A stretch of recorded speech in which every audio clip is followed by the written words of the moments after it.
go to the phones.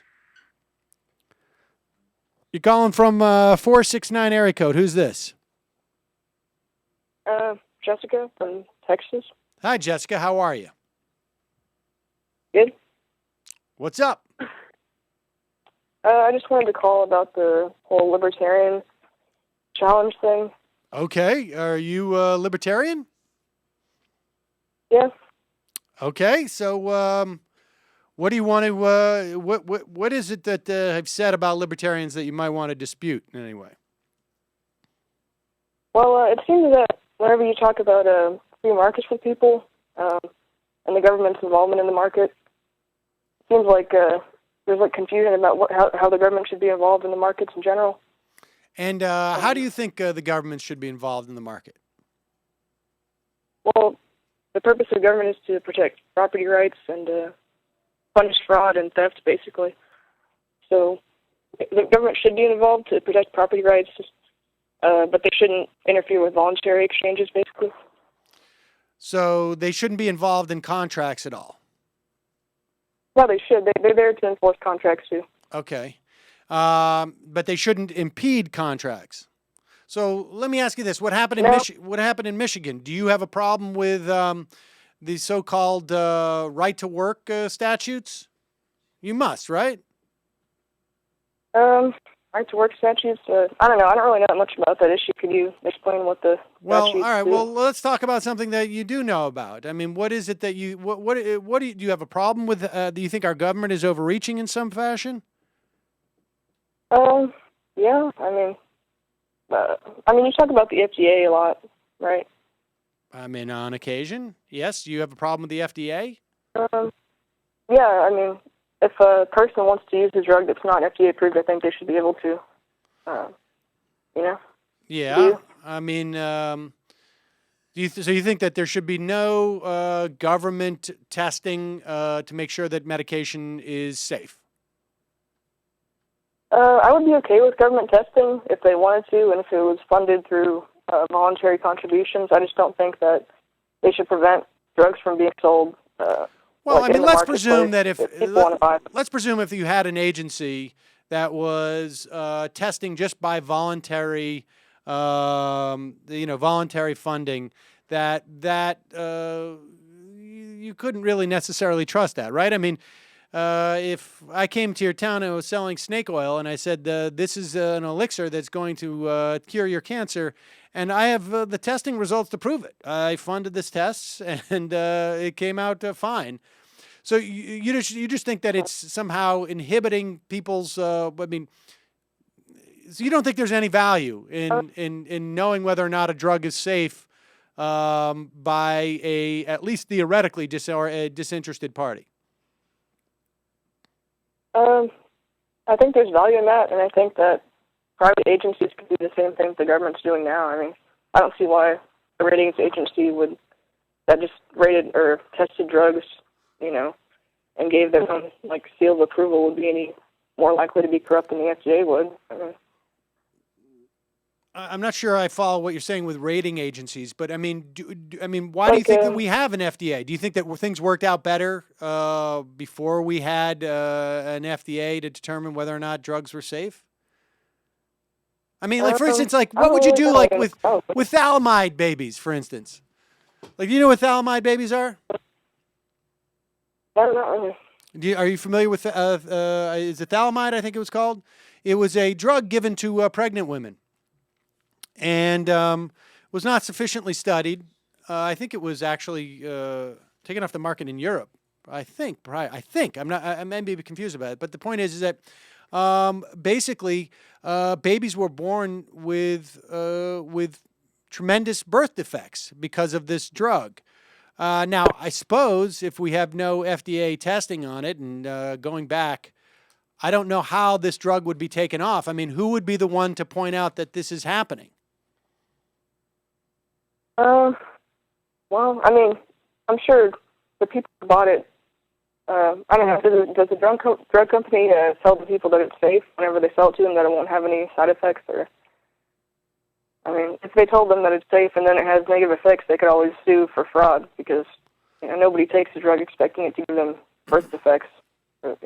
Right. And how would they know There'd that probably be a lot more guarantees that would, be subject to lawsuits if there was no FDA approval.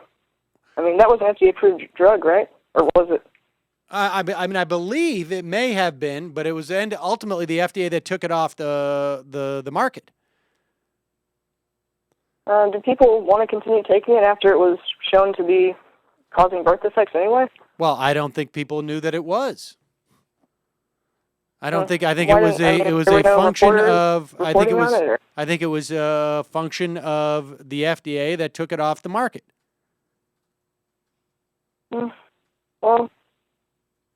I think if there were no FDA, I'm sure there would be websites that people could go to look up. But there was no there was no internet at the time. So you're saying that just the internet has made. Now. You're just saying that the internet, and I should say the FDA never licensed thalidomide for general use. All right. I mean, so people ended up taking this drug because it was supposedly good for pregnant women, and it was supposedly like a wonder drug for insomnia and coughs and colds and headaches. And it was supposed to, it was given to pregnant women for, like when you feel morning sickness. And so it ended up creating these horrible birth defects. Yeah, well, I mean, the FDA, whenever they hold drugs back for long periods of time, that hurts people too, though. If they hold back a drug that can, cure people with an illness for like 7 years, they can end up killing, hundreds of thousands of people. Yeah, I know. They hold back drugs to test their efficacy. But, I mean, do you really think that drugs should just be allowed to go on the market with no testing and just like, you get if you get birth defects, you sue. But you know what? That's not necessarily, if you got a birth defect from a drug that your mother took because a company lied about it, do you really think that if you have no arms, let's say, that it's going to be some type of consolation that, but at least I'm rich? Probably not, but that's just how lawsuits work. I mean, they can't predict the fraud someone. No, I know. That's why I'm saying that lawsuits are not an effective way of dealing with the idea that people could be given drugs that are dangerous to them. But if you just have an organization like the FDA that holds drugs back until they're absolutely sure that they're 100% safe, you're going to hurt people too by holding back good drugs for a long period of time. I mean.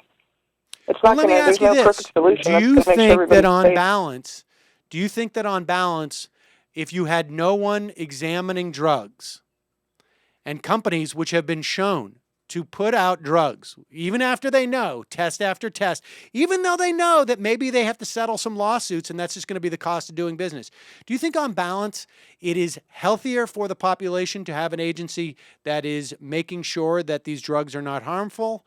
Or do you think that the wonder drugs that you anticipate that are being held up by the FDA would provide more benefit on balance? Well, I mean, I really have no way of knowing that, but I mean, I've heard I've heard estimates that like certain, like the FDA blocked the use of beta blockers as heart medication for 7 years, and that's been estimated to result in the deaths of like 119,000 people. So I don't know if any drug they released early killed that many people or not, but that's just one example. So you just don't think there should be any testing period? We should just put drugs. We should just allow I just think that we should. I mean, what you're suggesting is by private agencies. You're just saying, but what wouldn't that private agency spend a certain period of time to make sure that the drugs are safe? Yeah, they would, but the only difference is that if a drug is out on the market and you're dying of a terminal illness and you want to try it, and a private agency hasn't approved it, that doesn't mean that you're not allowed to try it. The FDA prevents you from trying things that you want to try. I mean, I think people should be free to use what they want. If they think something's going to help them, they should be able to try it. Yeah. Okay. Well, I mean, that's an interesting opinion. So I've got a pill that'll cure everything that ails you. And if it Do you really think ends people up are that really hurting gullible, or- you, you can sue me. Or I may just go, bankrupt my company and walk away. You really think that's a you more just might efficient? You think that's really a more efficient way of protecting people's health? Yeah. I mean, Okay. wait. What did you say about he might just do what to his company? Well, I'm going to create a pill that's going to solve all your problems. You're going to take it. You're going to find that it gives you a lot of side effects. You know what? I didn't know. I'm the company. I didn't know it creates side effects. I mean, look, Well, you wanted to take it. Like I said, they could have companies that test the effectiveness of drugs like the FDA does. Yeah, I had my And producer. give people- He set up a company where he tests the effectiveness of drugs. He said it was okay. Well, come on. I mean, this is like ridiculous. I mean, people don't have to take a drug if it's like there's some shady stuff behind who's. What makes you say it's approving it. shady? Like if a guy makes up a company and sells some drug and makes ridiculous claims about it, and then there's another. Like, That's what that's called? There's Business. just some random agency that approved it. Okay. I mean, I just don't think people are that gullible and Well, I mean, I think you're living in a world where, I don't know if it's just sort of like you're not aware of basically this happens all the time and the FDA stands in between people putting out dangerous drugs. I mean, even there's many times where they're not even capable of stopping that. Vioxx, Yaz. The list goes on and on. Fen-Phen. The list goes on and on of these drugs. And yes, I guess we could live in a world where it's just Russian roulette. You take a drug. If it turns out bad, you're still alive. Maybe you can sue the company. Maybe you can't. Maybe the company just goes bankrupt. I mean, there's a lot of businesses that sell, the con artists out there who they sell a product. The company goes bankrupt. They come back out and do it. Maybe they pay a couple of fines. Maybe they make a settlement with somebody and they just keep doing business.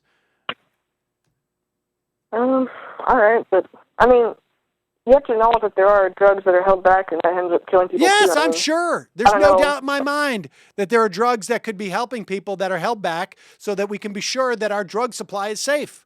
Of course. Of How do you know course. that And that would happen how do you know that holding the good drugs under back the doesn't kill more private, even under the private voluntary process that you're talking about. Those drugs would be held back. No, they wouldn't be held back in some because, ways, why are these companies spending so much time developing this? They should just put it out there when they even have the idea and just see how it works. Right? I mean, supposedly internally they take time to develop it. They're wasting their time too, aren't they? No, they're not wasting time because if a drug company just released a bunch of hazardous drugs, I mean, they're not going to last long if people just keep getting sick every time they take them. So? I mean, they know that they have an interest in making sure that they're safe. You are just not aware of, then how do you explain things like Vioxx? How do you explain things like Yaz? How do you explain things like the Ford Pinto? How do you explain things like thalidomide? I mean, companies do this all the time. Do they do it intentionally or they're just like imperfect people? Intentionally. In other words, we know that it's going to cost us X number of dollars to fix the Ford Pinto from exploding when it's banged in from behind. And we know that if we have to settle this case, ultimately it's going to cost Y. Well, Y is less than X, so we're just going to wait. Companies make that decision every day. Every day. You've got to educate yourself on this. Go read about the Ford Pinto. I know, but I just, Huh? Go read. I'm aware that the Ford Pinto probably wasn't the safest car in the world, but I mean, it was probably, it would probably cost more.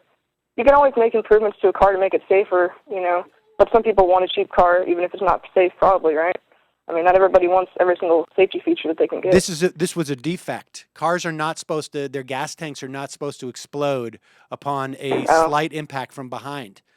Go Google Ford Pinto, and you should educate yourself about cars. this. I don't really know all the. Sure. I'll Google Ford Pinto, but Yeah. I mean, did the car company tell people that it was going to explode? I mean, it seems like failure to disclose important information. No, they didn't tell people that it was going to explode.